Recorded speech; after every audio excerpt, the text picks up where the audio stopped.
Yeah, I want to get into this value-based contracts topic a little bit. It's something I probably first wrote about this idea of value-based contracts, I don't know, 10 or 12 years ago. And it's kind of gone up and down in terms of Yeah, interest and yeah, popularity in value-based contracts. I think like so many things, there was great excitement at the beginning, and then some kind of reality seeped in where people found out it's not so easy always to manage these kinds of contracts, assess them, across sort of agreed upon points, and the life cycle of the medicine, or even in the patient's health. Would it be possible, Tolga, to give us an example or two of a value-based contract that Alnylam is involved with? Some sort of from sure. soup to nuts, explain, what products involved, how it works, how you assess it, how it's managed. Right. So just up front, I'll be able to give you some flavor, but not all the specifics. But I'm sure it's going to be helpful for your audience. But look, I mean, let's also take the first point you just made. You have to stick with it, right? So one of the great, I think, skills or the values that we have as Alnylam is being very resilient. So when RNAi was in favor, we were there, and RNAi wasn't in favor. A lot of these big pharma companies pulled out. We were still there. And value-based agreement is a bit like that too. If you believe in the theory and if you believe in the practice, working with some partners in the long term, it actually gives you credibility. You also learn from each other, and you start building this as a real capability. So you can't just treat this as a flavor of the month. And because of that, I think I can kind of safely talk to you about some of the programs we have. So you want me to be a little specific. So let me give you a few examples. One of which is in ultra rare. So in ultra rare, what you usually see is especially in the United States, per treatment cost tends to be higher than your other treatments, and therefore payers avoid sort of end up with these patients. But if you're around there and if you're covering many lives, you're going to end up with some patients. Unfortunately, frankly, not all these rare conditions, a very small percentage of these rare conditions are actually now diagnosed and treated. But when you get them, what you worry is, how am I going to manage this cost inflation? And is this going to be impacting my level of predictability? And as you know, insurers care about the cost, but they care more about predictability. Yeah. So one of the things we did with the value-based agreements is we said, look, according to everything that we see and the prevalence numbers that we see in ultra rare, we're going to cap some of the costs if a number goes way above what that prevalence ratio should show based on all the population and epidemiology data that we have. So So that you're provides giving them some predictability. exactly. So that's one angle. Another angle that we do with our TTR franchise is we look at clinical outcomes.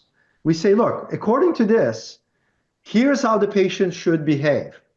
And if you don't, then we're actually willing to provide you a certain rebate or a discount or refund based on the given the value-based agreement. So by doing this, again, we provide, frankly, it also shows our confidence about, look, our medicines are based on genetic information, based on the biology, human biology. So it gives us a lot of predictability and confidence that our product's going to work.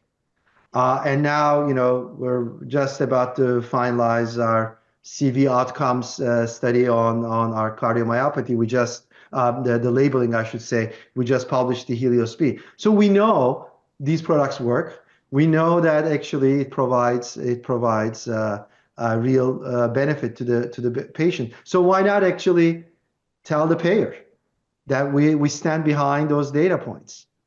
And that again gives us an now. Is every payer willing to do it? No, because to your point, not everybody is equipped to do the administration.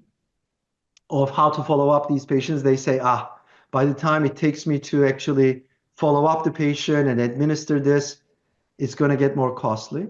But in some cases, we simplify the administration, and in most cases we do. So that actually works really well. And then some payers believe in this and they like what they see and they stick with us. Some payers don't prefer it, and that's okay.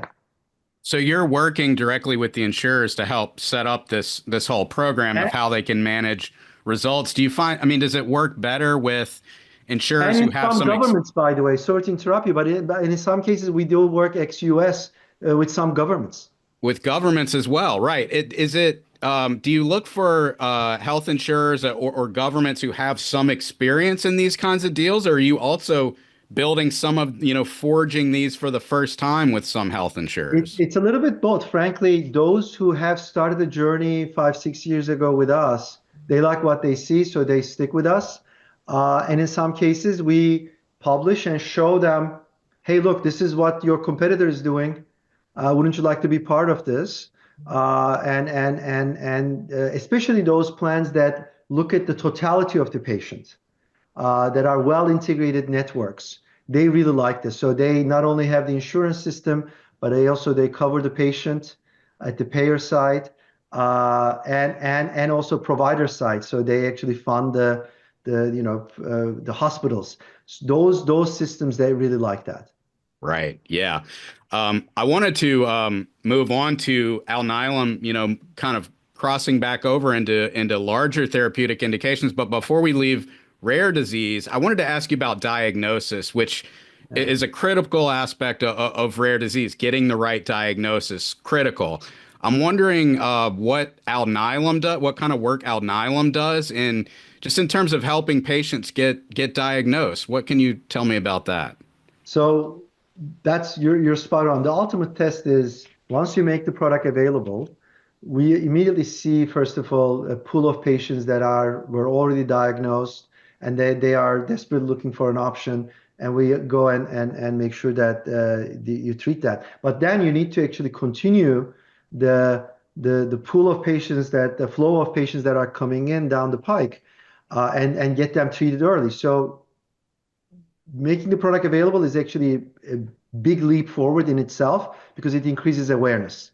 The second point is we also work with diagnostic companies. If it's a hereditary disorder, we work with genetic counselors. We work with actually genetic diagnostic companies that provide genetic testing and assays available for the